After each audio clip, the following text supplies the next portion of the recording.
Hi friends, welcome to our channel. మీసాల పిల్ల అంటూ సోషల్ మీడియాని రీల్స్తో ఊపేసినటువంటి మన మెగాస్టార్ చిరంజీవి గారి సినిమా మన శంకర్ వరప్రసాద్ గారు, అనిల్ రావిపూడి గారి డైరెక్టర్, హీరోయిన్ నయనతార. మీసాల పిల్లతో దగ్గర దగ్గర 100 మిలియన్ వైపుకి దూసుకుంటూ వెళ్ళిపోతుంది. 100 మిలియన్ పక్క రేపు మాపు అయిపోతుంది. సో దాని తర్వాత ఇప్పుడు వస్తున్నటువంటి రెండవ పాట శశిరేఖ అనేటువంటి సాంగ్ ప్రోమో రావడం జరిగింది. ఎంతో అద్భుతంగా ఉంది. ఆ విజువల్స్ అవన్నీ కూడా మెగాస్టార్ చిరంజీవి గారు, నయనతార గారు వాళ్ళ కెమిస్ట్రీ ఈ సినిమా వరకు చాలా బాగా కుదిరింది అనిపిస్తుంది. అలాగే శశిరేఖ అనేటువంటి ఆ ప్రోమో విజువల్స్ కావచ్చు, మెగాస్టార్ చిరంజీవి గారి లుక్స్ కావచ్చు, చాలా ట్రెడిషనల్గా ఒక మంచి మెలడీ ఉండబోతుందని చెప్పేసి ఒక హింట్ అయితే తెలుస్తుంది.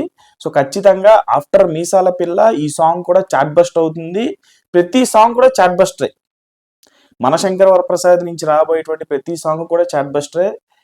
నాకు తెలిసి ఈ సాంగ్ ఇటువంటి మెలడీ సాంగ్స్ అంటే ఇప్పటికే ఇది ఒక ఫ్యామిలీ మూవీ, ఒక భార్యాభర్తలకు సంబంధించినటువంటి మంచి మూవీ అని చెప్పేసి మనకి తెలుస్తుంది మీసాల పిల్ల సాంగ్ చూస్తూ ఉంటే. సో ఇప్పుడు శశిరేఖ సాంగ్ చూస్తూ ఉంటే ఖచ్చితంగా ఇది ఫ్యామిలీస్ గుండెల్లోకి వెళ్ళిపోయేటువంటి మూవీ లాగా, సంక్రాంతి సీజన్లో one of the best movie.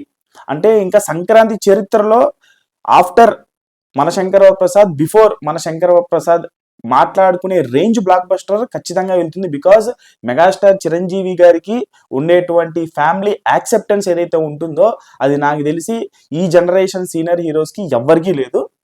అంతా ఓన్ చేసుకున్నారు. ఆబ్వియస్లీ వెంకటేష్ గారికి కూడా ఫ్యామిలీ యాక్సెప్టెన్స్ అనేది బాగుంటుంది. కానీ మెగాస్టార్ చిరంజీవి గారికి ఉండేటువంటి ఫ్యామిలీ యాక్సెప్టెన్స్ ఏదైతే ఉంటుందో అది సీనియర్ హీరోస్ నాకు తెలిసి ఎవ్వరికీ ఉండదు. ఆ రేంజ్ యాక్సెప్టెన్స్ ఉంటుంది ఆయనకి. ఒక్క block buster, solid block buster పడిందంటే, దట్ టు సంక్రాంతి లాంటి సీజన్లో ఖచ్చితంగా పడింది అంటే ఫ్యామిలీస్ ఓన్ చేసుకుంటారు ఈ సినిమాని. సో ఈ సాంగ్ వరకు అయితే అదిరిపోయింది. మరొక చాట్ బస్టర్ రాబోతుంది, మన శంకర ప్రసాద్ లిస్ట్లోకి చేరిపోబోతుంది. సో సాంగ్ గురించి వెయిట్ చేద్దాం. ఫుల్ సాంగ్ 8వ తారీఖున రిలీజ్ కాబోతుంది. మీకు ఎలా అనిపించింది సాంగ్ ప్రోమో? ఖచ్చితంగా చాట్ బస్టర్ కొడుతుందా కొట్టదా ఇది కూడా అనేది కామెంట్ బాక్స్లో కామెంట్ చేయండి. ఛానల్ లైక్ చేయండి, షేర్ చేయండి, సబ్స్క్రైబ్ చేసుకోండి.